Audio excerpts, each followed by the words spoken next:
guys good morning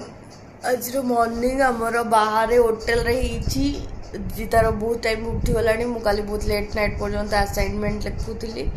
जेहेतु मत assignment दबार थिला तो घरे तो पानी पशि जाइए जानी थे भुवनेश्वर के पानी फास्ट टाइम घर एमती पानी पशला तो आम बाध्य होकर बाहर को पलि आसिलु कहीं सफा केमती कौन करके रही कि बुझा पड़लानी आम कहलु जाबू सकाଳେ एबे चल रूम नहीं कि रही जा बाहर तो 3 जन जाक भाई भौणी पलि आसिलु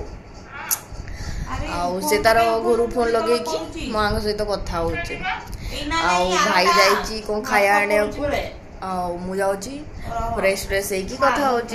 गाइस गुड मॉर्निंग आज मॉर्निंग आमर बाहर होटेल रे तार बहुत टाइम उठी गलानी मु काली बहुत लेट नाइट पर्यंत असाइनमेंट लिखुली जेहेतु मत असाइनमेंट दबार थिला